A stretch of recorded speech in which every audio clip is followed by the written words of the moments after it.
الحمد لله وكفى وسلام على حبيبه المصطفى أما بعد فأعوذ بالله من الشيطان الرجيم بسم الله الرحمن الرحيم إن الله وملائكته يصلون على النبي يا أيها الذين آمنوا صلوا عليه وسلموا تسليما اللهم صل على سيدنا محمد وعلى آله وأصحابه وبارك وسلم صلاة دائمة سرمدا أبدا۔ ہجرت کا چوتھا سال یہ بھی جنگوں سے گھرا ہوا ہے۔ نبی پاک صلی اللہ تعالیٰ علیہ وسلم ہجرت کر کے جب مدینہ تشریف لائے تو جنگ بدر جو ہوئی اس کا رعب و دبدبہ پورے عرب میں ایسا چھا گیا تھا کہ مسلمانوں کا ایک بڑا رعب کافروں کے دل پر بیٹھ گیا۔ جنگ بدر کی جو فتح تھی وہ بہت عظیم فتح تھی، 70 کافروں کا مارا جانا اور 70 کا قیدی ہو جانا۔ تو ایک تو وہ بدلے کی آگ میں جھلس رہے تھے، اس کے علاوہ ہر جگہ جو خبر پھیلی تھی اس سے مسلمانوں کی دھاک بیٹھ گئی تھی۔ اب ہوا یہ کہ صرف مکہ کے کفار ہی نہیں، جتنے آس پاس دوسری جگہوں کے کفار تھے سب کے سب کھڑے ہو گئے کہ ان کا تو خاتمہ کرنا چاہیے مسلمانوں کا، نہیں تو یہ پھیلتے چلے جائیں گے۔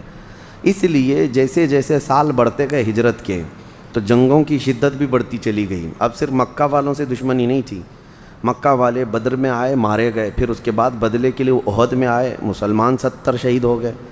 یہ تو مکہ کی اور مدینے کی لڑائیاں تھیں، لیکن اب دوسرے کفار جب اٹھ کر کھڑے ہو گئے، جگہ جگہ سے کوئی بھی اعلان کرتا کہ ہم مدینے پر چڑھائی کر رہے ہیں، تو اب حالات ایسے تھے کہ صحابہ اکرام رضوان اللہ تعالیٰ علیہ مجمعین اینی ٹائم جنگ کے لیے تیار، ہر وقت وہ سینہ سپر رہتے تھے کہ رات کو حکم آ جائے تو فجر ہونے سے پہلے انہیں مدینے سے نکلنا پڑتا۔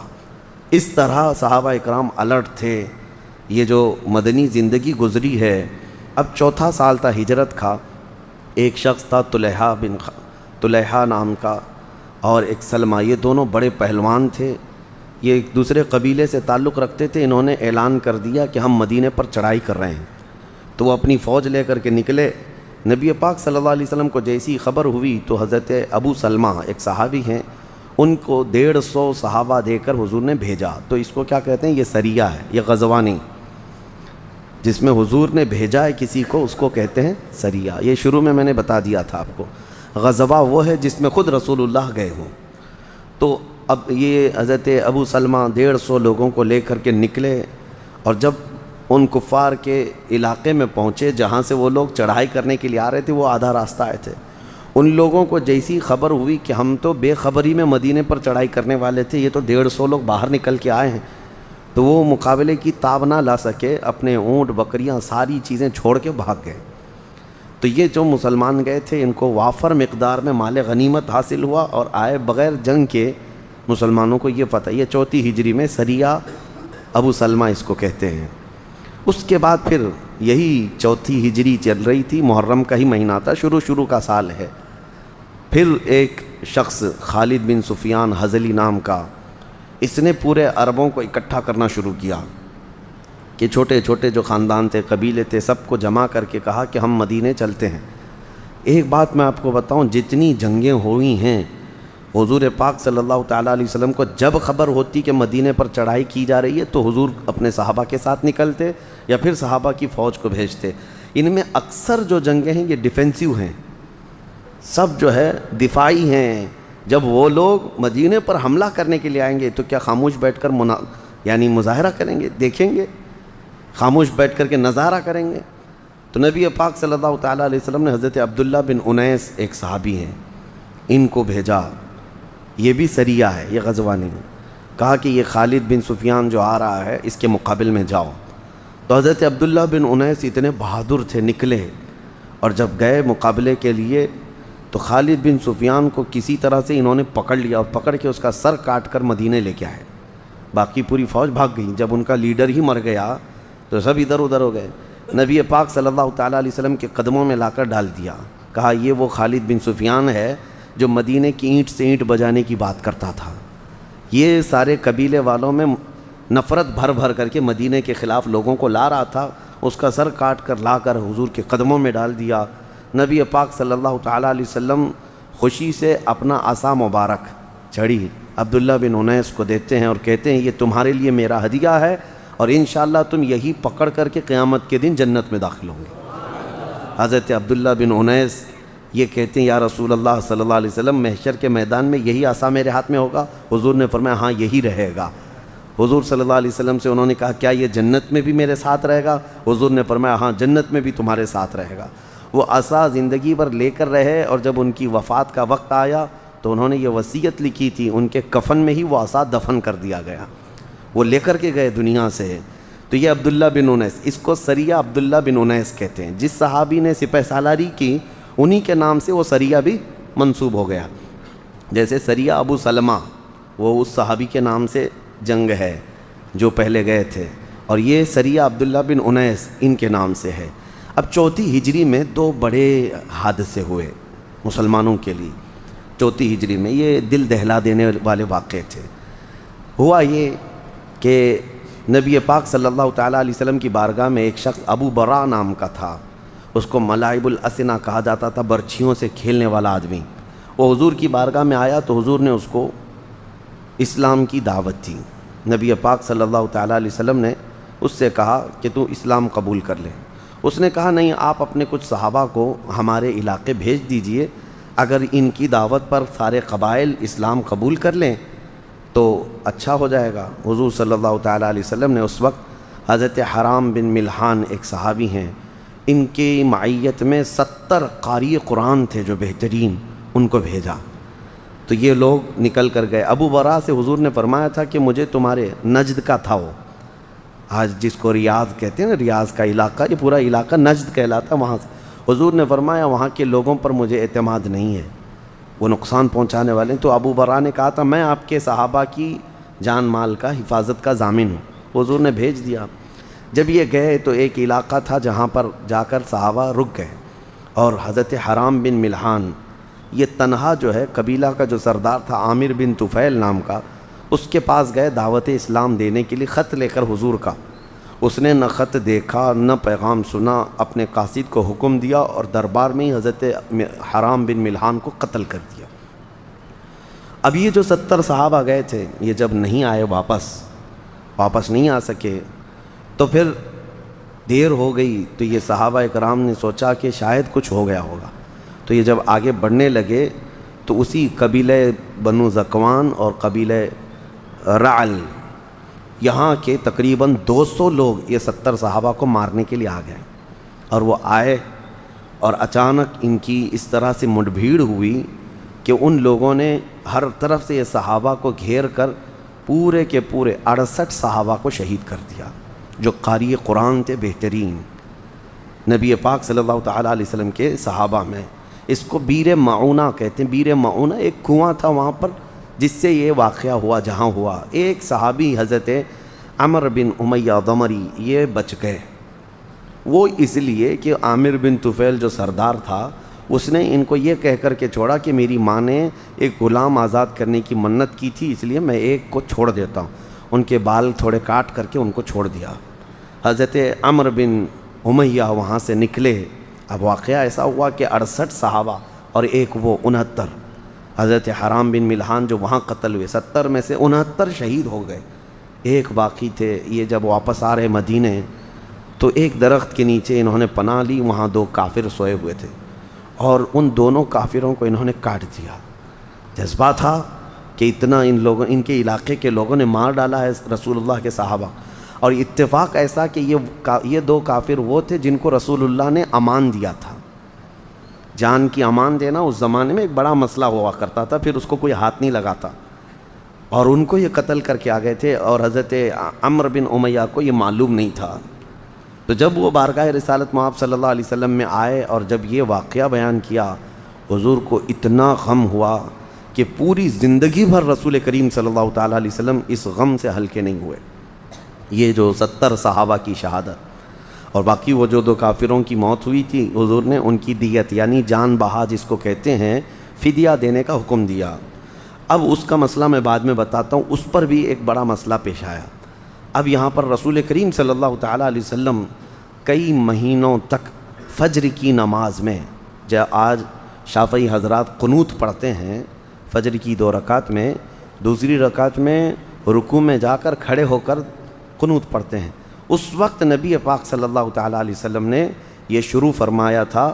یہی 70 قاری قرآن جو شہید ہوئے، ان کو شہید کرنے والوں کے اوپر حضور صلی اللہ علیہ وسلم نے لعنت بھیجی کئی مہینوں تک. اس کو قنوت، اس وقت قنوت نازلہ یعنی مصیبت کے وقت، وہ ایسی مصیبت تھی جس وقت حضور صلی اللہ تعالیٰ علیہ وسلم نے یہ قنوت نازلہ پڑھا تھا، اور کنٹینیو نماز میں ہر یعنی فجر کو حضور صلی اللہ تعالیٰ علیہ وسلم یہ پڑھا کرتے تھے. بڑا غم تھا حضور کو.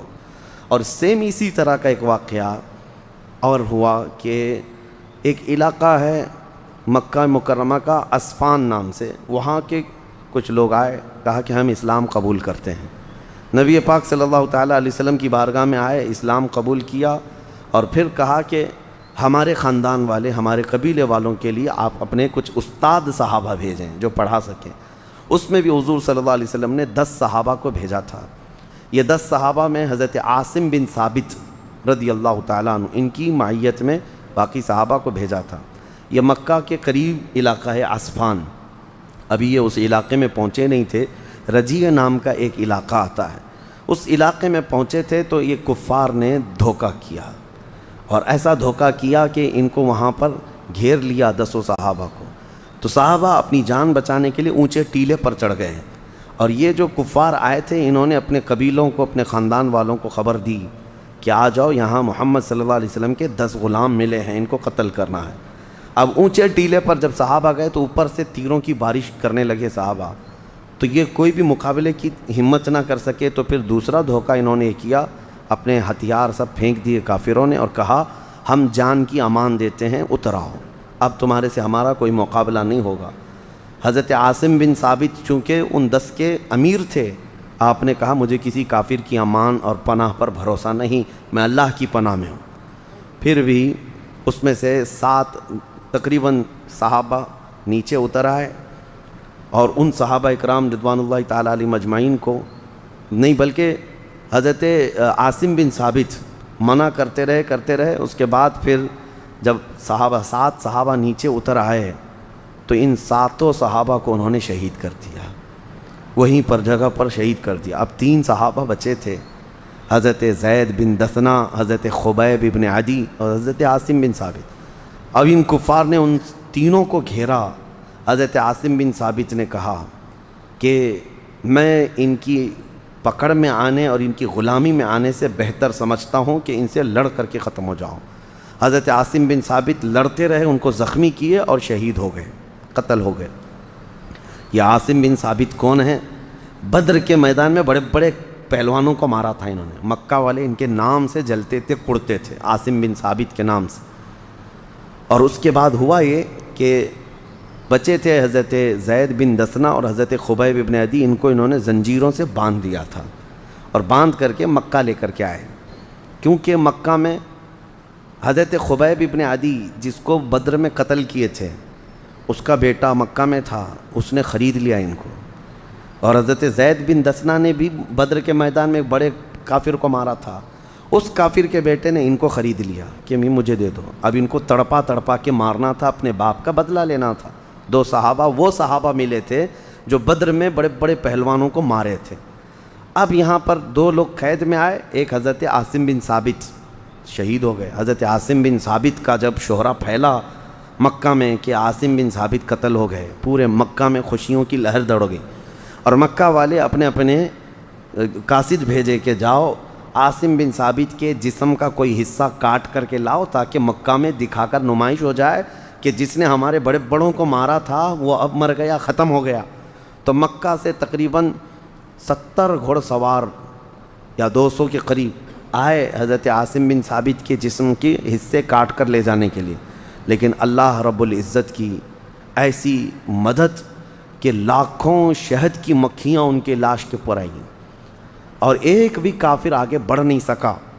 اور بہت انتظار کیے، کوئی جب آگے نہیں بڑھ سکا تو پیچھے ہٹنے لگے، اور پھر تھوڑی دیر کے بعد حضرت عاصم بن ثابت کی لاش ہی غائب ہو گئی. ان کی لاش کہیں نہ ملی. کفار اسی کیونکہ بے حرمتی کرتے. حضرت عاصم بن ثابت اس شہید کی کرامتوں میں اس کو گنایا گیا. پھر اب یہ جو 2 صحابہ تھے، ان میں سے حضرت خبیب ابن عدی رضی اللہ تعالیٰ عنہ کو مکہ کے تنعیم علاقہ جہاں آج مسجد عائشہ ہے، جہاں لوگ جا کر 2 رکعت نفل نماز پڑھ کے عمرہ کی نیت کرتے ہیں، احرام باندھتے ہیں، یہ وہی علاقہ ہے جہاں سولی پر چڑھائے تھے حضرت خبیب کو۔ سولی پر چڑھانے کے وقت ان سے کہا گیا تھا کہ تمہاری جو خواہش ہے وہ بتا دو، اب یہاں تمہیں ختم کر دیا جائے گا۔ تو اس وقت حضرت خبیب ابن عدی نے کہا مجھے 2 رکعت نماز پڑھنے دو۔ 2 رکعت نماز جلدی میں پڑھ لیا، اور اس کے بعد پھر آئے، بند گئے تو کہنے لگے آج کی یہ میری آخری نماز تھی، چاہتا تو میں لمبے سجدے کرتا، اپنے رب کے حضور ایک طویل نماز پڑھتا، لیکن میں اسی لیے جلدی کیا کہ یہ ظالم کفار یہ نہ سمجھیں کہ موت کے ڈر سے نماز لمبی کیا ہے، مجھے موت سے ڈر نہیں۔ اور انہوں نے ایک مشہور شعر اس وقت سولی پر چڑھ کر کہا کہ موت تو آنی ہی ہے، کسی بھی طرح سے آنی ہے، لیکن میں فخر اس بات پر کر رہا ہوں کہ اسلام پر میں مارا جا رہا ہوں۔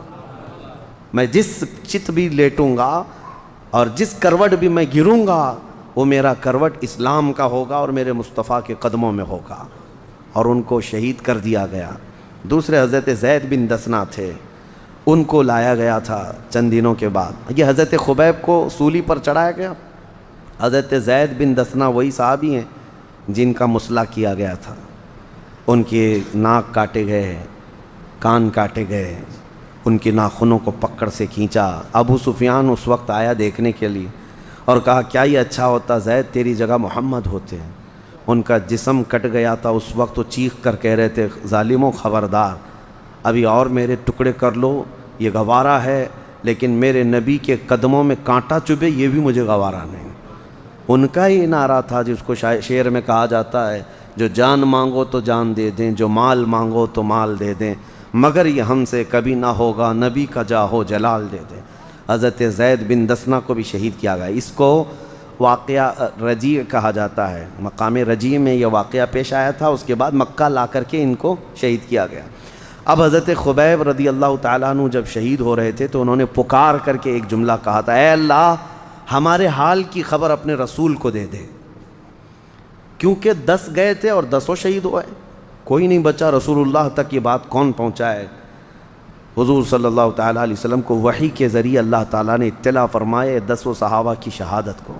نبی اکرم صلی اللہ تعالیٰ علیہ وسلم غمگین ہوئے اور پھر اپنے صحابہ کو جمع کیا اور کہا تم میں سے کون ہے جو میرے خبیب کی لاش کو لے کر کے آئے گا؟ کیونکہ ان کو سولی پر چڑھایا گیا تھا تو 70 لوگ وہاں پر پہرے داری کر رہے تھے کہ سولی سے نیچے نہیں اتاریں گے ان کو، اور کتنے دن؟ 40 دن گزر گئے تھے۔ 40 دن تک لاش تر و تازہ ہی رہی، رسول اللہ کے غلاموں کی لاش ہے۔ جب صحابہ کے جسم کا حال یہ ہے تو میرے مصطفیٰ کے جسم کا حال کیا ہو؟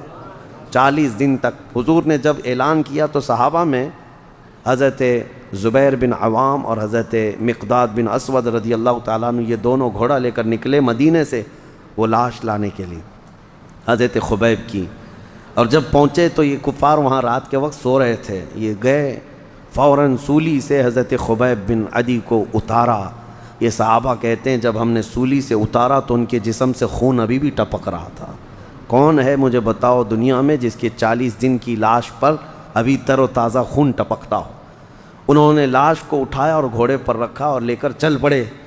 ادھر ان کی آنکھ کھلی، دیکھا سولی پر نہیں ہے اور 2 گھڑ سوار بھاگ رہے ہیں۔ مکہ میں بھی انہوں نے خبر پہنچا دی، کیونکہ مکہ سے جڑا ہوا علاقہ ہے تنعیم، مسجد عائشہ جہاں ہے، تو تقریباً 200 لوگ پیچھا کرنے لگ گئے۔ اب حضرت زبیر اور حضرت مقداد 2 ہی لوگ تھے جو لاش کو لے کر جا رہے ہیں۔ جب انہوں نے دیکھا کہ پیچھا ہو چکا ہے ہمارا تو اللہ کریم کی بارگاہ میں عرض کرنے لگے مولا یہ تیرا بندہ ہے، تیری محبت میں انتقال کیا ہے، اس کی لاش کو کافروں کے ہاتھ لگنے سے محفوظ کر دے، شہید ہو چکے، اب اس پر مزید ان کو کچھ نہ ہو۔ صحابہ کی آپسی محبت تھی۔ اور اس کے بعد جب کفار تقریباً 200 کی تعداد میں گھیرنے پر آئے، حضرت زبیر اور حضرت مقداد نے حضرت خبیب کی لاش کو زمین پر رکھ دیا تو اچانک زمین پھٹ گئی، حضرت خبیب کو نگل گئی، وہ وہیں دفن ہوئے۔ اچانک زمین پھٹی، حضرت خبیب کی لاش اندر گئی۔ ان کو بلیع الارض کا لقب حضور نے دیا تھا کہ زمین کا لقمہ ہیں وہ، یعنی اندر گئے۔ اس کے بعد یہ آئے ان دونوں کی تلاشی لینے کے لیے، تو حضرت زبیر نے کہا، گرج کر کے کہا، ہم دو محمد کے شیر ہیں، شکار پر نکلے ہوئے ہیں، کسی کی ہمت ہے تو ہمارا راستہ روکو۔ 200 لوگوں کو 2 لوگ للکار رہے، 2 لوگ۔ جب وہ آئے قریب میں، دیکھا ادھر ادھر کچھ بھی نہ ملا تو انہوں نے تلواریں نیچے کر لیں اور سب سے کہا کہ ان کو چھیڑو مت، انہوں نے ہمارا کچھ نہیں کیا ہے۔ واپس چلے گئے۔ حضرت خبیب ابن عدی کی لاش پھر کسی کو نہیں ملی۔ جب یہ دونوں واپس آئے نبی پاک صلی اللہ تعالیٰ علیہ وسلم کے پاس، کون؟ حضرت زبیر اور حضرت مقداد، یہ دونوں جو لاش لانے کے لیے گئے تھے۔ اس سے پہلے ہی نبی پاک صلی اللہ تعالیٰ علیہ وسلم صحابہ کے درمیان بیٹھے اور واقعہ پورا خود حضور بیان کر رہے تھے کہ تم نے خبیب کی لاش کو اٹھایا اور گھوڑے پر رکھا اور دوڑ رہے تھے، تمہارا پیچھا کفار نے کیا، رب تبارک و تعالیٰ نے زمین کو حکم دیا، زمین پھٹ گئی اور خبیب کو نگل گئی۔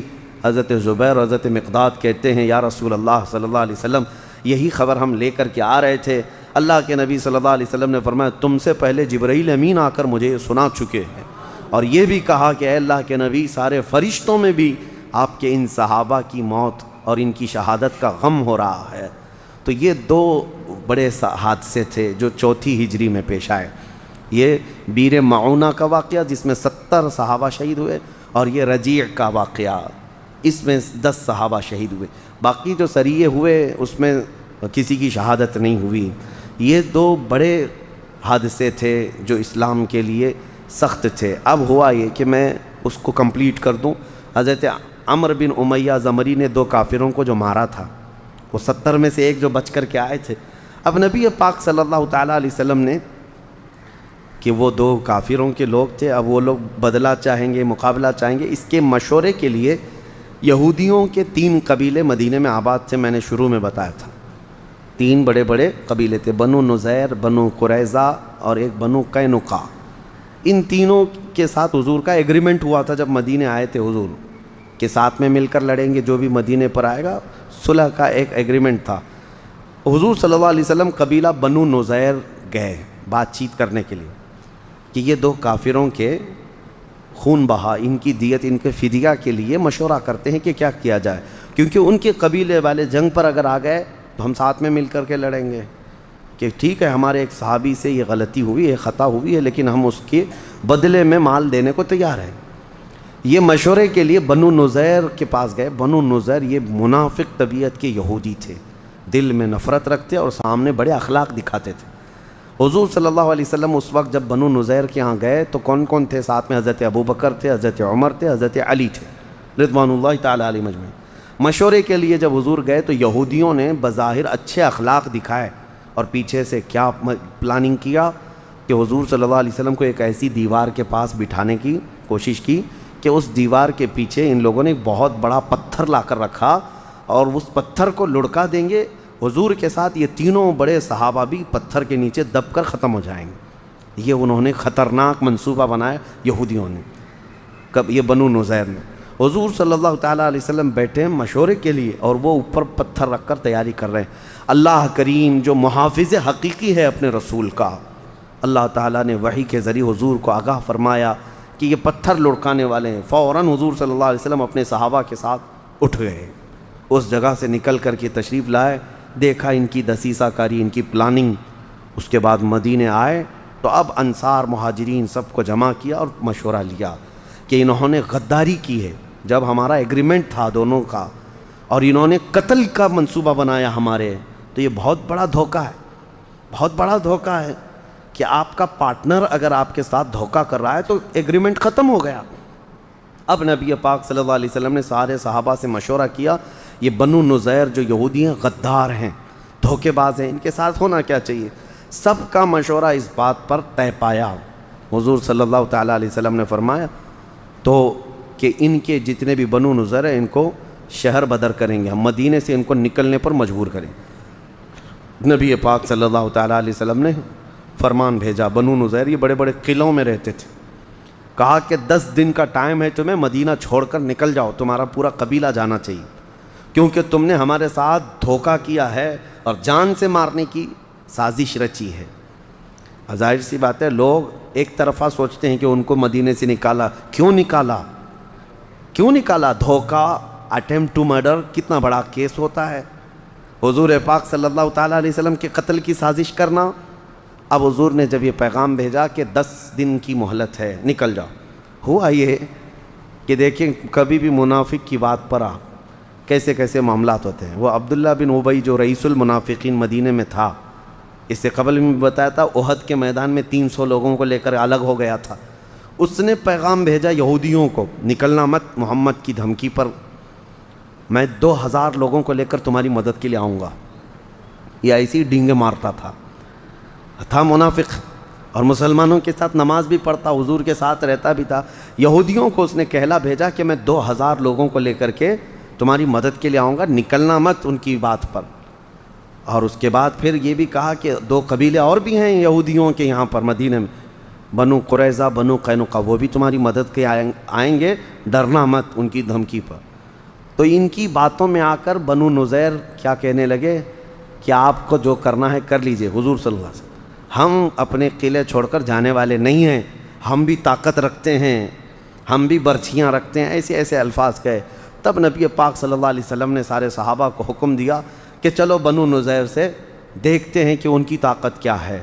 صحابہ اتنے پرجوش تھے کہ یہ یہودیوں کی جڑ ہی نکل جائے یہاں سے۔ اب مدینے سے جب صحابہ نکلے، ایک صبح تھی، یہی 4 ہجری کا ہی واقعہ ہے یہ بھی، جاتے ساتھ بنو نذیر کے جتنے قلعے تھے سب کا انہوں نے گھیرا بندی کر لیا، محاصرہ کر لیا صحابہ نے، حضور بھی تھے، اور گھیرا بندی ایسی ہو گئی کہ وہ اندر کے اندر بند ہو گئے، اور یہ محاصرہ 15 دن تک چلتا رہا، جنگ نہیں ہے یہ محاصرہ ہے۔ حضور صلی اللہ علیہ وسلم کے صحابہ 15 دن تک ان کو اندر بند کر کے رکھے، ان کا سب کچھ بند ہو گیا، آنا جانا سب۔ اب وہ اندر سے پوچھتے رہے کہاں ہے رئیس المنافقین عبداللہ بن ابی جو 2000 کو لے کر آنے والا تھا، وہ تو گھر میں سو رہا تھا، ایک منافق بھی نہیں آیا، 2000 آنے والے تھے، ایک بھی نہیں آیا۔ منافقین کی تعداد پہ کبھی بھروسہ نہیں کیا جائے، کبھی نہیں۔ اور اس کے بعد ان کے جو قبیلے دوسرے یہودیوں کے تھے وہ بھی ڈر کے مارے کوئی مدد کے لیے نہیں آئے۔ بنو نذیر سمجھ گئے کہ اب ہماری موت کے علاوہ کچھ نہیں ہے۔ 15 دن کے بعد انہوں نے حضور صلی اللہ علیہ وسلم سے یہ معاہدہ کر لیا، شرط کیا کہ ٹھیک ہے ہم سب پورے یہاں سے مدینہ چھوڑ کر نکلیں گے، لیکن ایک شرط ہے کہ ہمیں جتنا مال ہم لے جا سکتے ہیں لے جانے کی اجازت دیں۔ حضور نے فرمایا تم جتنا لے جا سکتے ہو لے جاؤ۔ انہوں نے 15 دن کے بعد تقریباً 700 اونٹوں پر اپنا مال لادا، سب لے کر کے مدینہ چھوڑ کر کے گاتے بجاتے نکلے، خیبر تک گئے، کچھ ملک شام چلے گئے۔ اور جو رسول اللہ کے صحابہ نے ان کو مدینے سے نکالا تھا، آج تک وہ اس غم کو ہلکا نہیں کر پائے۔ 14 صدیاں ہو گئی، یہودی ابھی بھی کہتے ہیں مدینہ ہمیں لینا ہے، ہم کو وہاں سے نکالا گیا تھا، خیبر تک، وہاں تک۔ پھر اس کے بعد جو خیبر کی جنگ ہوئی وہاں سے بھی ان کو نکال کر بھیجا گیا۔ اب وہ پوری دنیا میں جا کر ادھر ادھر پھیلے رہے، کبھی جرمنی، کبھی ڈنمارک، کبھی اٹلی، اور اب جا کر کے اسرائیل میں پناہ لیے ہیں، اور اسرائیل میں بیٹھ کے خواب دیکھتے ہیں۔ گریٹر اسرائیل کا نقشہ ان کا اگر آپ دیکھیں گے تو اس کو انہوں نے مدینے تک کا بنا کر کے رکھا ہے کہ یہ پورا علاقہ ہم کو قبضہ کرنا ہے، اور یہ گریٹر اسرائیل ہے، اور یہ کنگڈم آف ڈیوڈ ہے، یعنی حضرت داؤد علیہ السلام کی سلطنت کا علاقہ ہے، اس کو ہم حاصل کر کے رہیں گے۔ اب پتہ نہیں کب تک حاصل کریں گے، کیسے کیا کیا کریں گے، لیکن اتنا تو ہے کہ بلی کے خواب میں چھیتڑے ہی ہوتے ہیں۔ وہ ہمیشہ جو ہے قتل و غارت اور قبضہ اسی کے لیے سوچتے رہے۔ نبی پاک صلی اللہ علیہ وسلم نے بنو نذیر کو شہر بدر کیا۔ اب اس کے بعد وہ سب لے جانے کے بعد بھی ان کے قلعوں میں جو چیزیں موجود تھیں وہ تقریباً 400 کے قریب تلواریں تھیں اور بہت کچھ سامان تھا، وہ صحابہ اکرام کے ہاتھ میں آیا، اور وہاں پر جو واقعہ پیش آیا اس میں آج کل نہیں بلکہ ہم نے سورہ حشر کی شروع کی آیتیں تلاوت کی تھی۔ حضور صلی اللہ علیہ وسلم نے آس پاس کے کچھ درختوں کو کاٹنے کا حکم دیا تھا کہ یہودی چھپ چھپ کر کے حملہ کرتے تھے، تو صحابہ میں 2 جماعتیں ہو گئی تھی۔ بعض نے کہا تھا درختوں کو نہیں کاٹنا چاہیے، یہ سب جب بھاگ جائیں گے تو مسلمانوں کا ہوگا، اور اس سے جو نفع ہوگا یہ پھلوں کا تو یہ مسلمانوں کے لیے ہوگا۔ بعض صحابہ نے کہا نہیں کاٹنا چاہیے کیونکہ یہ پناہ بنا لیں گے اور ہمیں قتل کرنے کے منصوبے بنائیں گے۔ تب اللہ تبارک و تعالیٰ نے آیت نازل فرمائی، ما قطعتم من لینۃ او ترکتموها قائمۃ علی اصولها فباذن اللہ، کچھ درختوں کو تم نے کاٹا اور کچھ کو چھوڑ دیا، یہ دونوں جماعتیں حق پر ہیں اور دونوں کو اللہ کی طرف سے ہدایت ہے۔ یہ آیت ان صحابہ اکرام کے حق میں نازل ہوئی۔ بہرحال یہ 4 ہجری کے یہ تمام معاملات ہیں۔ واپس مدینہ طیبہ تشریف لائے۔ یہ جنگوں سے گھرا ہوا سال ہے، حادثوں سے گھرا ہوا سال ہے۔ اس میں جو اہم واقعات پیش آئے تھے چوتھی ہجری میں، سب سے بڑا اہم واقعہ جو پیش آیا خوشیوں کا اگر کہا جائے، سیدہ شباب اہل الجنہ میں سے مولا کریم سیدنا امام حسین کی پیدائش ہوئی تھی۔ 4 ہجری میں حضرت امام حسین امام علی مقام کی پیدائش ہوئی۔ یہ ایک بہت اہم واقعہ تھا، اور نبی پاک صلی اللہ علیہ وسلم کے ایک نواسے حضرت عثمان غنی کے جو گھر پیدا ہوئے تھے ان کی موت بھی ہوئی، ان کی وفات ہوئی۔ اور اس چوتھی ہجری کا جو اہم واقعہ حضرت زینب بنت خزیمہ حضور کی ایک زوجہ تھی، ان کی وفات ہوئی۔ حضرت ام سلمہ رضی اللہ تعالیٰ عنہ سے حضور نے اسی سال نکاح فرمایا۔ ان کا بھی ایک طویل واقعہ ہے، وہ ہجرت کر کے آ رہی تھیں مدینہ، ان کے ساتھ ایک ایسا حادثہ ہوا تھا، وہ اور ان کے شوہر دونوں ہجرت کر کے آ رہے تھے، لیکن دونوں کے خاندان والے لڑ پڑے، حضرت ام سلمہ کے، حضرت ابو سلمہ کے، ان کے بیٹے کا نام سلمہ تھا۔ یہ دونوں لڑ پڑے خاندانوں والے۔ حضرت ام سلمہ کے خاندان والے کہتے تھے کہ تمہارے آدمی نے ہماری لڑکی کو بھڑکایا ہے اور مدینہ لے جا رہا ہے، اور حضرت ابو سلمہ کے گھر والے کہتے تھے نہیں، تمہاری لڑکی نے ہمارے لڑکے کو بھڑکایا ہے، لے جا رہا ہے۔ یہ دونوں کے جھگڑے چلتے رہے، اور اس میں پھر جب دونوں نے اپنے اپنے الگ کر لیا، حضرت ام سلمہ کو ان کے خاندان والوں نے کہا تو ہمارے پاس چل، ابو سلمہ کو کہا کہ تم ہمارے ساتھ چلو، ان کے خاندان والے۔ بچہ بیچ میں تھا، اب بچے کے لیے لڑائی ہوئی دونوں خاندانوں میں، بچہ ماں کے پاس جائے گا کہ باپ کے پاس جائے گا۔ دونوں خاندانوں والوں نے اتنی لڑائی کی کہ بچے کا ہاتھ پکڑ کر کے کھینچا، دونوں ہاتھ بچے کے الگ ہوئے۔ حضرت ام سلمہ کو ایک بڑا حادثہ تھا، دونوں خاندان والوں نے بچے کے ہاتھ پکڑ کر کے ایسے کھینچے تھے کہ بچے کے دونوں ہاتھ جدا ہو گئے تھے، الگ ہو گئے تھے۔ حضرت ام سلمہ اس غم کی تاب نہ لا کر پھر اس کے بعد ان کے بچے کا انتقال ہو گیا، اور پھر جب دیکھا کہ حضرت ام سلمہ دھوپ میں بیٹھ کر صرف روتی تھیں، ان کے قبیلے والوں نے رحم کھا کر چھوڑ دیا۔ پھر ان کے شوہر کا بھی انتقال ہوا۔ حضرت ام سلمہ کے لیے بڑے حادثے تھے، بیٹا شہید ہوا اور شوہر بھی انتقال کر گئے۔ تب پھر وہ مدینہ اکیلی ہجرت کر کے اکیلی آئی تھی۔ ایک شخص کو کرائے پر لیا تھا کہ تو راستہ دکھائے گا، تو وہ راستہ دکھاتے ہوئے مدینہ لے آئے، حضور صلی اللہ علیہ وسلم کے پاس آئی تھیں۔ تو حضور صلی اللہ تعالیٰ علیہ وسلم نے پناہ دیا، اور اس کے بعد تنہا عورت ہے، بیوہ بھی ہے، اور ایک بچے کا غم کھائی ہوئی ہیں۔ نبی پاک صلی اللہ تعالیٰ علیہ وسلم نے حضرت ام سلمہ کو اپنی زوجیت سے شرف یاب فرمایا۔ اسی چوتھی ہجری میں حضور نے حضرت ام سلمہ سے نکاح بھی فرمایا، حضور کی بڑی چہیتی ازواج میں سے ہیں۔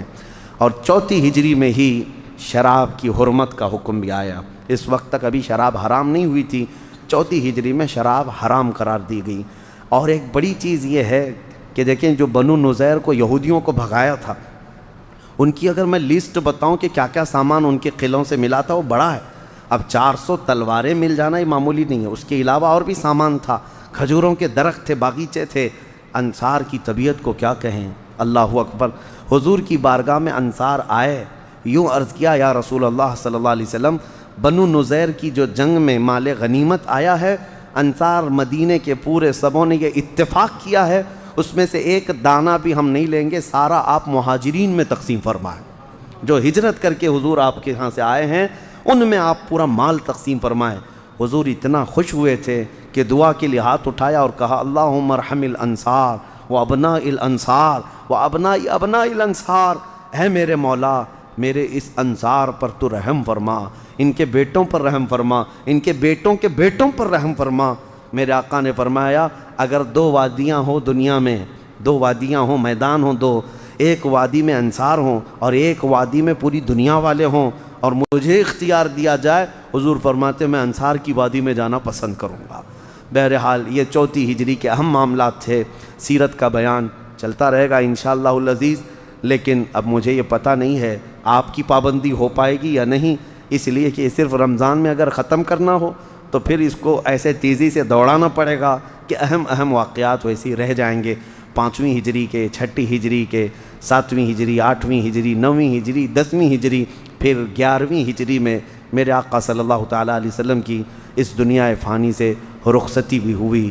یہ سب معاملات طویل ہیں، اللہ جیسی توفیق دے، زندگی باقی رہے تو اس سیرت کے درس کو انشاءاللہ کنٹینیو کریں گے انشاءاللہ، اور جس کو اللہ تعالیٰ توفیق دے، وقت ہو سکتا ہے بدل جائے انشاءاللہ العزیز، ہفتے میں کوئی دن منتخب کر کے عشاء کے بعد اس درس کو ہم چلائیں تاکہ سیرت کا بیان کسی نہ کسی طرح پائے تکمیل تک پہنچے. صرف حضور کی وفات تک نہیں بلکہ خلفائے راشدین کا دور بھی ہم پڑھیں، اور پھر اس کے بعد بنو امیہ کا بھی، بنو عباس کا بھی، اس کے بعد خلافت عثمانیہ جو ترکی کی ہے. اس طرح سے ہم انشاءاللہ تاریخ اسلام تک آتے ہیں تاکہ ہمارے جوانوں میں اسلامی تاریخ رچ بس جائے اور ان کو پتہ چلے کہ ہمارے شیر کون تھے، آج ان لوگوں نے جو پھیلا رکھے یہ کون ہیں. اللہ کریم ہم سب کو حضور کے جلووں میں زندگی عطا فرمائے، حضور کے قدموں میں موت عطا فرمائے. وآخر دعوانا الحمدللہ رب العالمین.